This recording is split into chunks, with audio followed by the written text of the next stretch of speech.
Hi friends, இன்றைக்கி நம்ம அவளும் நானும் அந்த ஸ்டோரியில் என்ன பார்க்க போகிறோன்னா, லாஸ்ட் வீடியோவில் அவங்க ரெண்டு பேருக்குமே இப்போ ஒரு சின்ன சண்டை. இந்த பிரச்சனையை ஜெஸ்ஸி எப்படி சரி பண்ணாங்க அப்படிங்கிறத இன்றைக்கி நம்ம இந்த வீடியோவில் பார்க்கலாம். அதுக்கு முன்னாடி இன்னொரு விஷயம், நேற்று உங்களோட கமெண்ட்ஸ் எல்லாமே பார்த்தேன். ரொம்பவே ஹாப்பியாக இருந்தது, சிரிச்சுக்கிட்டே இருந்தேன். அதுக்கப்புறம் எனக்கு உங்கள் மேலே கோவம்லாம் இல்லை, நான் யார்கிட்டையும் கோச்சிக்கலை. நான் உங்ககிட்ட கோச்சிப்பேனா சொல்லுங்கள்? அப்புறம் எதுக்கு நமக்குள்ளே இந்த சாரி? அதெல்லாம் நமக்கு வேணாமே. நான் உங்கள் கூட சும்மா விளையாடி பார்த்தேன், அவ்வளோதான். பாருங்க, நான் இப்போ இவ்வளோ சிரிச்சிட்ருக்கேன். இனி டெய்லி ஒரு கொஸ்டின் நான் உங்ககிட்ட கேட்டுகிட்டே இருக்க போகிறேன். அதை பற்றி நம்ம கமெண்ட்டில் பேசிகிட்டே இருக்க போகிறோம். ஓகேங்களா? டைம் வேஸ்ட் பண்ணாமல் சீக்கிரம் ஸ்டோரிக்குள்ளே போகலாமா? ரதி என்கிட்ட சண்டை போட்டதுக்கு நானுமே ஒரு காரணம்தான். ரதி என் மேலே பொசசிவ் ஆகிறா அப்படின்னு தெரிஞ்சும் நான் இன்னுமே அவகிட்ட விளையாட ஆரம்பித்தேன். அவளை இன்னுமே சீண்டி பார்க்குறது, வெறுப்பேற்றி பார்க்குறது, வேணும்னே இந்த பசங்க கூட பேசிட்டு அவளை வெறுப்பேற்றி ரசிக்கிறது, அந்த வேலையை தான் நான் ரொம்ப பண்ணிகிட்ருந்தேன்.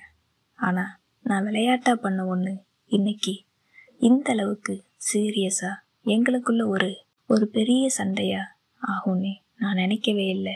நான் ரதிக்கிட்ட எப்போ பேசலாம், எப்படி பேசலான்னு ரொம்பவே வெயிட் பண்ணிகிட்ருந்தேன். ரதி ரொம்பவே லேட்டாக தான் கிளாஸுக்கு வந்தா. அவளோட ஃபேஸு பார்க்குறதுக்கு ரொம்பவே சோகமாக இருந்து லன்ச் டைம் பார்த்தேன். ரதி அப்போவும் சாப்பிட போகாமல் எதையோ எழுதிக்கிட்டு இருந்தா. நான் ரதிக்கிட்ட போனேன். என்ன ரதி, உனக்கு என் மேலே கோவமா? என்கிட்ட பேச மாட்டியா? நீ என்னோட ஃபேஸை பார்க்க மாட்டியா? இது வரைக்கும் நீ இப்படி இருந்ததே கிடையாதே. எதனால் ரதி நீ இப்படி இருக்க? நீ இன்னுமே என்ன புரிஞ்சிக்கலையா? எனக்கு உன்னை தாண்டி ரொம்ப பிடிக்கும். உன்னை தவிர வேறு யாரையுமே பிடிக்காது. இது இன்னுமா உனக்கு புரியலை?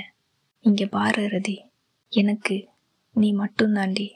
நான் வேறு யார் கூட வேணா பேசலாம். அது எல்லாமே ஜஸ்ட் விளையாட்டு தான். நான் அப்படி உன்கிட்ட விளையாடி இருக்கக்கூடாது தான். உன்னை ரொம்பவே காயப்படுத்திட்டேன். இப்போ எனக்கு புரியுது. எப்பவும் பேசிகிட்டே இருக்கிற நீ அமைதியாக இருக்கும்போது அதுக்கு நான் தான் காரணம் அப்படிங்கிறது எனக்கு நல்லாவே தெரியுது. இதுக்கு மேலேயும் நான் உன்னை கஷ்டப்படுத்த மாட்டேன் அப்படின்னு சொல்லிக்கிட்டு இருக்கும்போது ரதி கண்ணில் 2 துளி கண்ணீரை பார்த்தேன். அதை பார்த்ததும் எனக்கு இன்னுமே கஷ்டமாயிருச்சு. ரதியோட ஃபேஸை என்னோட 2 கையிலையும் ஏந்திக்கிட்டு எப்போவுமே உன்னை சிரிக்க வச்சு பார்க்கணும் நினச்ச நானே உன்னை அழ வச்சிட்டேன். நான் ரொம்ப பெரிய தப்பு பண்ணிட்டேன். நீ என்னை மன்னிக்க மாட்டியா? மறுபடியும் எனக்கு ஒரு சான்ஸ் கொடுக்க மாட்டியா அப்படின்னு ரதிக்கிட்ட கேட்டேன். அதுக்கு ரதி, நீ என்கிட்ட மன்னிப்பெல்லாம் கேட்க வேண்டாம். எனக்கு தெரியும் நீ என்ன தான் சுற்றி சுற்றி வருவ, என்ன தான் உனக்கு பிடிக்கும்னு தெரியும். ஆனாலும் என்னால் நீ மற்றவங்கக்கிட்ட பேசுகிறத பார்த்துக்கிட்டு சும்மா இருக்க முடியல. அது ஏன்னு எனக்கே தெரியலை. எனக்கு நீ வேணும்டி, என்னை விட்டுட்டு மட்டும் போயிடாத அப்படின்னு சொல்லி அழுகவே ஆரம்பிச்சிட்டா. ஹே ரதி, என்ன ஆச்சுமா? சின்ன பிள்ளை மாதிரி அழுகலாமா? நான் உன்னை விட்டு அப்படி எங்கே போயிடுவேன்? உன் கூட தானே இருக்கேன். டெய்லி நம்ம பார்க்குறோம், பேசுகிறோம், வீட்டுக்கு போயிட்டும் பேசுகிறோம். நீ என்ன ஃபீல் பண்ணுறனே இப்போ எனக்கு புரியுது. இனி நான் உன்னை கஷ்டப்படுத்துகிற மாதிரி எதுவுமே பண்ண மாட்டேன், சரியா? நீ ஆனால் இப்படி அழுகாத. எங்கே சிரி பார்ப்போம், சரிங்க, இன்னும் கொஞ்சம் சரிங்க அப்படின்னு ரதிக்கிட்ட மறுபடியும் விளையாட ஆரம்பித்தேன். நீ போடி, சும்மா எதையாச்சும் சொல்லிக்கிட்டு. அப்போதான் நான் ரதியோட மனசையுமே புரிஞ்சுக்கிட்டேன். நான் அவளுக்கு எந்த அளவுக்கு முக்கியம் அப்படிங்கிறதும் எனக்கு தெரிஞ்சுது. அதுக்கப்புறம் யார் என்ன சொன்னாலும் பரவாயில்ல அப்படின்னு ஈவினிங் கிளாஸுக்கு ரதியையும் கூப்பிட்டுட்டு போனேன். நான் அந்த பசங்களுக்கு ஹெல்ப் பண்ணிவிட்டு ரதி கூட இருந்து பேசிகிட்டு இருந்தேன். அப்போ தான் ரதி முகத்தில் மறுபடியும் அந்த சிரிப்பை பார்த்தேன். இந்த பிரச்சனை ஒரு வழியாக முடிஞ்சுது. அப்போ தான் கொஞ்சம் நிம்மதியாக இருந்தேன். அடுத்த நாள் கிளாஸுக்கு போனதும் ரதியை பார்த்துட்டு இருந்தேன். அப்போது ரதியோட பக்கத்தில் இருக்கிற பொண்ணு, அது அவளோட கிளாஸ்மேட்டு தான், என்னையே பார்த்துட்டு இருந்தா. எனக்கு டவுட்டாக இருந்தது, நம்மளை தான் பார்க்குறாளா இல்லை வேற யாரையுமா அப்படின்னு. அங்கே இங்கே நீ திரும்பி திரும்பி பார்த்தேன். அவள் என்ன தான் பார்த்துட்டு இருந்தா. அந்த பொண்ணோட பார்வை அப்படி அந்த ஆளையே விழுங்குற மாதிரி சொல்லுவாங்க, அந்த மாதிரி ஒரு லுக்கு அப்படியே பார்த்துட்டு இருந்தா. நான் பார்க்குறேன்னு தெரிஞ்சும் மறுபடியும் அப்படியே தான் பார்த்துட்டு இருந்தா. இது சரி வராது, நம்ம இப்போவே ரதிக்கிட்ட போயிடலான்னு நான் ரதிக்கிட்ட போயிட்டு, ரதி நான் எதுவுமே பண்ணலடி, என்னை தயவு செஞ்சு நம்பு. உன்னோட பக்கத்தில் இருக்கிற பொண்ணு என்னையே பார்க்குறாங்கப்பா. ஏன்னே எனக்கு தெரியல, ஆனால் நான் எந்த தப்பும் பண்ணலை. நான் முன்னாடியே உன்கிட்ட வந்து சொல்லிட்டேன், பார்த்துக்கோ, நீ என் மேலே கோச்சிக்க கூடாதுன்னு நான் ரதிக்கிட்ட போயிட்டு சொன்னேன். அப்போ ரதி என் மேலே தான் சந்தேகப்பட்டா. நீ என்ன பண்ணன? நீ எதுவும் பண்ணாமல் அந்த பொண்ணு ஏன் உன்னை பார்க்க போகிறா? அவள் பார்க்குறேங்கிறது உனக்கு எப்படி தெரியும் அப்படின்னு என்கிட்ட தான் கேள்வி கேட்டா. நான் சொன்னேன், உன் பக்கத்தில் தானே இருக்கா, நான் உன்னைய பார்க்கும்போது அந்த பொண்ணு என்னைய பார்க்கறது தெரிஞ்சது, அதான் இவ்வளோ நல்ல பிள்ளையா இருக்கேன்னு பாரு, உன்கிட்ட சொல்கிறதுக்காக ஓடோடி வந்திருக்கேன். என்னைய போய் நீ சந்தேகப்படுறியம்மா அப்படின்னு ரதிக்கிட்ட சொன்னேன். போதும், உன்னோட நடிப்பை நிறுத்திக்கு, கொஞ்சம் ரொம்ப நடிக்காத என்கிட்ட அப்படின்னு சொன்னான். என்ன ரதி, நான் நடிக்கிறேனா அப்படின்னு மறுபடியும் திரும்ப கேட்டேன். பார்த்தியா, உன்னோட பெர்ஃபார்மன்ஸை என்கிட்ட போடாத, இன்னும் நான் உன்னைய நம்பிட்டு இருக்க மாட்டேன் பார்த்துக்க அப்படின்னு சொன்னான். சரி சரி, ஆனால் நான் சொன்னது தான் நிஜம், அதை மட்டும் பார்த்துக்கோப்பா. எனக்கு எந்த பிரச்சனையும் இல்லை, உனக்கு தான் என்கிட்ட யாரும் பேசினா பிடிக்காது, ஸோ நீ தான் பார்த்துக்கணும் அப்படின்னு நான் அங்கேருந்து கிளம்புனேன். அதுக்கப்புறம் ஒரு சில டைமு என்கிட்ட அந்த பொண்ணு வந்து பேசுவாங்க, நானும் பதில் சொல்லியிருக்கேன், பேசியிருக்கேன். அப்பப்போ பார்ப்பாங்க, நான் அதையுமே ரதிக்கிட்ட போய் சொல்லுவேன். அவள் பேசுனா நீ எதுக்கு பேசுகிற, நீ பேசாத அப்படின்னு தான் என்ன சொல்லுவாள். அன்னைக்கு அப்படி தான் ஒரு நாள் கிளாஸில் மேடம் வரலை. நாங்கள் எல்லாருமே ஒரு குரூப்பாக இருந்து பேசிகிட்டு இருந்தோம். நான் கொஞ்சம் தலைவலிக்கு அப்படின்னு ரதி தான் பக்கத்தில் இருந்தா. அவளோட ஷோல்டரில் சாஞ்சிக்கிட்டு கண்ணை மூடி படுத்திருந்தேன். அப்போ பக்கத்தில் இந்த பொண்ணு எப்போ வந்து இருந்தான்னு எனக்கு தெரியாது. அந்த பொண்ணு என்னோட கை விரலை லைட்டாக டச் பண்ணாங்க. நான் சடனாக முழிச்சு யாரை நீ பார்த்தேன், அது அந்த பொண்ணு தான். அந்த பொண்ணு மறுபடியும் என்னோட விரலை டச் பண்ணாங்க. எனக்கு என்ன பண்ணுறதுன்னே தெரியலை, எதுவும் சொல்லாமல் அப்படியே இருந்தேன். அதுக்கப்புறம் நான் ரதிக்கிட்ட சொன்னேன், ரதி அந்த பொண்ணு என்னோட விரலை டச் பண்ணாங்க, எதுக்குன்னே தெரியல, ஏன் அப்படி பண்ணுறாங்கன்னே தெரியலன்னு சொன்னேன். அப்போவும் ரதி என்கிட்ட தான், நீ அது வரைக்கும் என்ன பண்ணிட்டு இருந்த, எடுத்துருக்கலாம்ல, அவளை திட்டி இருக்கலாமே அப்படின்னு சொன்னேன். எனக்கு அந்த பொண்ணை திட்டுறதுக்கெல்லாம் வரலை, என்ன பண்ணேன்னு தெரியலன்னு சொன்னேன். அப்போ உனக்கு ரொம்ப பிடிச்சிருந்ததோ, அதான் கையை எடுக்காம அப்படியே வச்சிட்டு இருந்தியா அப்படின்னு கேட்டா. ஏ என்ன ரதி, நீ இந்த மாதிரியெல்லாம் கேட்குற, அப்படியெல்லாம் இல்லை, எனக்கு என்ன பண்ணுறதுன்னு தான் தெரியலை, நான் சொல்கிறத நம்பு அப்படின்னு ரதிக்கிட்ட கெஞ்சிட்டு இருந்தேன். அன்னைக்கு மதியம் எங்கள் டிபார்ட்மெண்ட்டில் மோட்டிவேஷன் மூவி போடுறாங்க, எல்லோரும் வாங்கன்னு சொல்லி இன்ஃபார்ம் பண்ணாங்க. ரதி அப்போவும் நீ என் பக்கத்தில் தான் இருக்கணும், நீ வந்து சேரு, நான் போகிறேன், நீ வான்னு சொல்லிட்டு ரதி போனான். நம்ம எப்போவும் லாஸ்ட்டில் தானே போவோம், அந்த மாதிரி கடைசியாக மூவி ஸ்டார்ட் பண்ணும்போது பொறுமையாக போனேன். அப்போ இந்த பொண்ணு ரதியோட ஃப்ரெண்டு, அந்த பொண்ணு இருந்தாங்க லாஸ்ட்டு பெஞ்சில். அதில் ஒரு கேங் இருந்தாங்க. என்னைய பார்த்ததும் சடனாக கையை பிடிச்சி இழுத்து அந்த பொண்ணு பக்கத்தில் நீ இங்கே இருன்னு சொல்லி என்னை அங்கே உட்கார வச்சேன். இல்லை, நான் போகிறேன்னு சொல்லவும் என்னை விடாமல் அங்கேயே பிடிச்சிக்கிட்டா. மூவியும் ஸ்டார்ட் பண்ணிட்டாங்க. ஸோ அங்கேருந்து போக முடியாமல் நான் அந்த இடத்துல இருந்தேன். அப்போ அந்த பொண்ணு என்னோட ஷோல்டரில் கையை போட்டுக்கிட்டு மூவி என்ஜாய் பண்ணுற மாதிரி பார்த்துட்டு இருந்தாங்க. இதை ரதி அங்கேருந்து பார்த்தா, முறைச்சிட்டே இருந்தா என்னை பார்த்து. ஏண்டி, நான் உனக்காக முன்னாடியே போயிட்டு பிளேஸ் எல்லாம் பிடிச்சி வச்சுட்டு நான் வெயிட் பண்ணிட்டு இருந்தேன். நீ ஜாலியா இன்னொரு பொண்ணு கூட அதுவும் ஷோல்டரில் கையை போட்டுட்டு உட்காந்துருக்கல்ல, உனக்கு எவ்வளோ தைரியம் இருக்கும் அப்படின்னு அவள் திட்டுறது அவளோட கண்ணு அந்த பார்வையில எனக்கு தெரிஞ்சுது. நானும் மனசுக்குள்ளே, ரதி நான் எந்த தப்பும் பண்ணலை, அந்த பொண்ணு தான் என்னை வரவிடாமல் இங்கே பிடிச்சி வச்சுருக்காங்க, நான் எதுவும் பண்ணல அப்படிங்கிற மாதிரி நானும் இங்கே கண்ணாலே பேசிகிட்டு இருந்தேன். ரதி அந்த மூவியை பார்க்கல. அந்த 2 hours என்ன தான் முறைச்சி திரும்பி திரும்பி பார்த்துக்கிட்டே இருந்தேன். அந்த மூவி முடிச்சதும் கிளாஸுமே முடிஞ்சுது.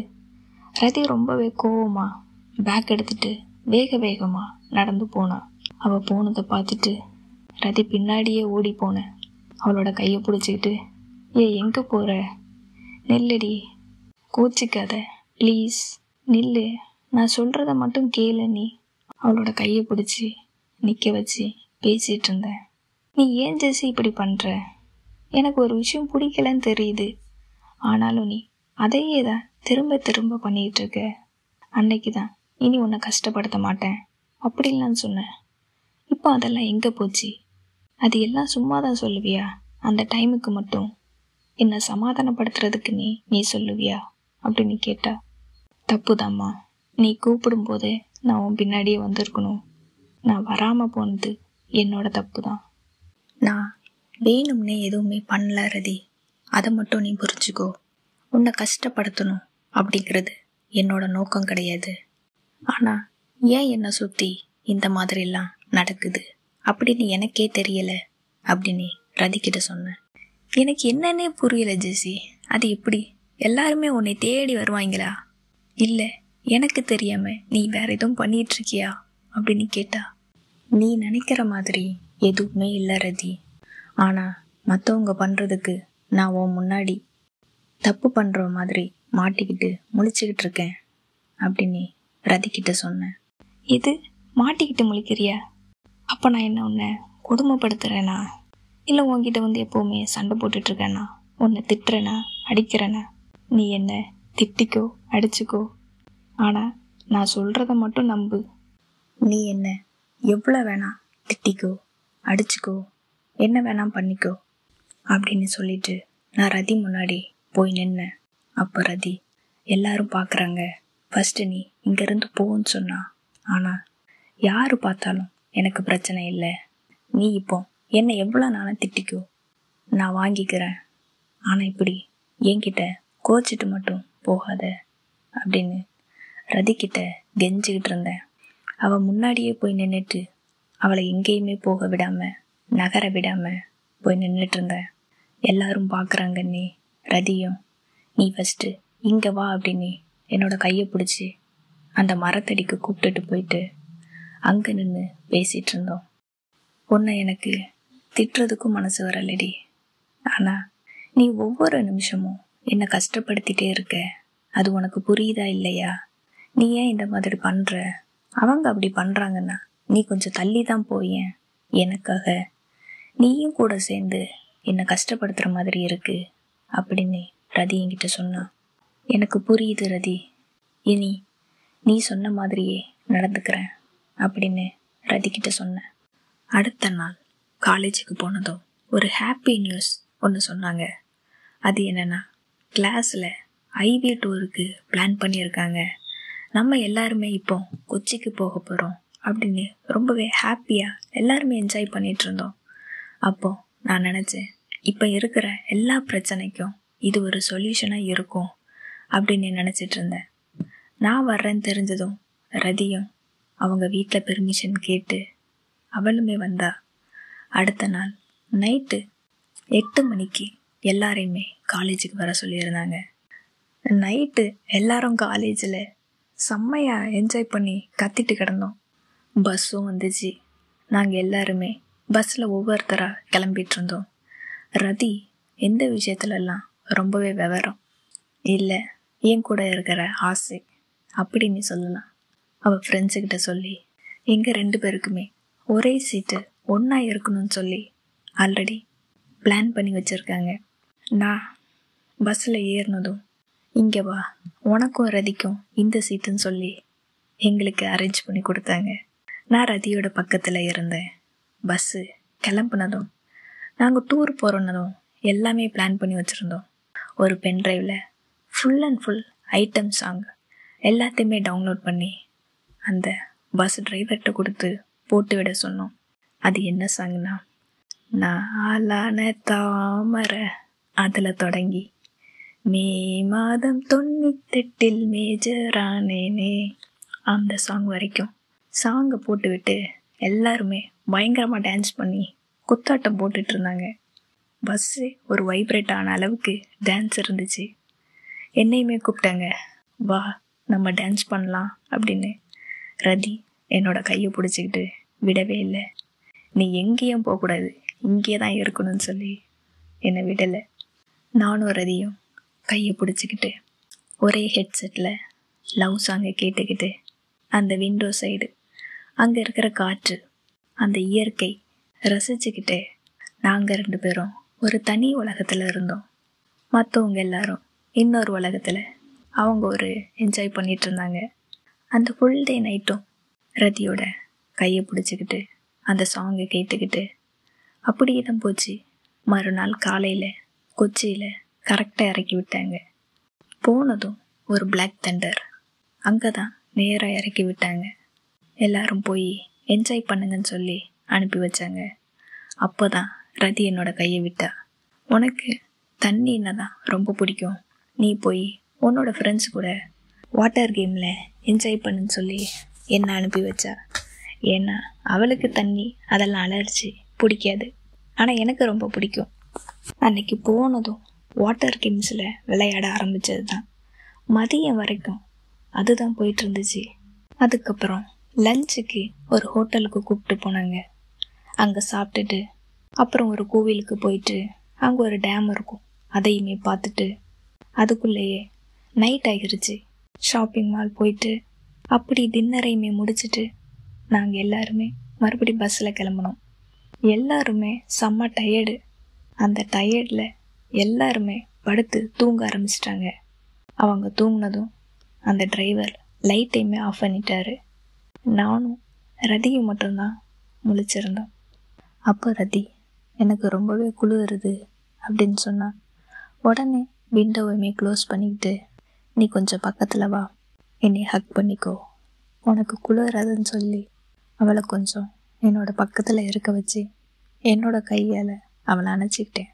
அவள் அவ்வளோ க்ளோஸாக பக்கத்தில் வந்ததும் என்னோட ஹார்ட் வழக்கம் போல் ரொம்பவே வேகமாக துடிக்க ஆரம்பிச்சிது. நானும் ரொம்பவே கண்ட்ரோல் பண்ணிகிட்டு இருந்தேன். ஒரு 10 நிமிஷம் ஆச்சு. என்னால் அதுக்கு மேலே கண்ட்ரோல் பண்ண முடியல.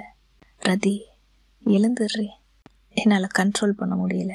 எனக்கு மூச்சே விட முடியலை, அந்த அளவுக்கு இருந்தது. என்னால் முடியலை, எழுந்துருன்னு சொல்லிட்டேன். அவளும் உனக்கு என்னாச்சுடி அப்படின்னு என்னோட ஹார்ட்டில் கை வச்சு பார்த்தா அது ரொம்பவே வேகமாக துடிச்சுது. அதுக்கப்புறம் சொன்னேன், எனக்கு மூச்சு விடுறதுக்குமே கொஞ்சம் கஷ்டமாக இருக்குதுன்னு சொன்னேன். சரி ஒன்றும் இல்லை, நான் இருக்கேன்ல அப்படின்னு சொல்லி என்னோட செஸ்ட்டில் என்னோட ஹார்ட்டில் தடவி விட்டுக்கிட்டே இருந்தா. என்னோட ஹார்ட்டுக்கிட்ட பேசிகிட்டு இருந்தா, இது நான் தான், இந்த இடத்துல நான் மட்டும்தான் இருக்கேன், வேறு யாரும் கிடையாது, பயப்படாத, ரதி மட்டும்தான் இருக்கேன், ரதி தான், வேறு ஒன்றும் இல்லை அப்படின்னு என்னோட ஹார்ட்டுக்கிட்ட பேசிகிட்டு இருந்தா. அதுவும் அவள் பேசுகிறத கேட்டுச்சா என்னன்னு தெரில, கொஞ்சம் கொஞ்சமாக அப்படியே அந்த துடிக்கிற வேகம் குறைஞ்சிக்கிட்டே இருந்தது. கொஞ்சம் அமைதியாக ரிலாக்ஸ் ஆகிட்டே இருந்தது. அதுக்கப்புறம் நான் கொஞ்சம் நார்மல் ஆனதும் மறுபடியும் என்னோட செஸ்ட்டில் சாஞ்சி படுத்துக்கிட்டா. நானும் அவளை ஹக் பண்ணிக்கிட்டு அப்படியே தூங்கிட்டேன். மறுநாள் காலையில் விடிஞ்சதும் யாருக்கும் தெரியாத மாதிரி மறுபடி நார்மலாக இருந்தோம். சரியான டயர்டு. காலேஜுக்கு வரும்போதே காலையில் எப்படியும் ஒரு 7 மணி இருக்கும். நான் ரதிக்கிட்ட சொல்லிட்டேன், இன்றைக்கி நான் காலேஜுக்கு வர மாட்டேன், செம்ம டயர்டு, என்னால் முடியாது, நீயும் வீட்டில் போய் தூங்கு, வர வேணான்னு சொல்லிட்டு அங்கேருந்து வீட்டுக்கு போயிட்டேன். எனக்குமே ரொம்ப டயர்டாக இருக்குது, அதனால் நான் வீட்டுக்கு போயிட்டு ரெஸ்ட் எடுத்துட்டு மீதி கதையை நான் உங்களுக்கு நாளைக்கு சொல்கிறேன். அச்சோ, மறந்துட்டேனே, உங்ககிட்ட ஒரு கேள்வி கேட்குறேன்னு சொல்லியிருந்தேன்ல. அது என்ன கேள்வின்னா, நீங்கள் உங்களோட ஸ்கூலு காலேஜ் படிக்கும்போது எந்த ஊருக்கு டூருக்கு போனீங்க, என்ன பிளேஸுக்கு போனீங்க, யார் கூட போனீங்க அப்படிங்கிறத கமெண்ட்டில் சொல்லுங்கள். நம்ம கமெண்ட்டில் அதை பற்றி பேசலாம். ஓகேவா? நான் இப்போ கிளம்புறேன். ரொம்ப டயர்டாக இருக்குது. நாளைக்கு மறுபடியும் வர்றேன். தேங்க்யூ.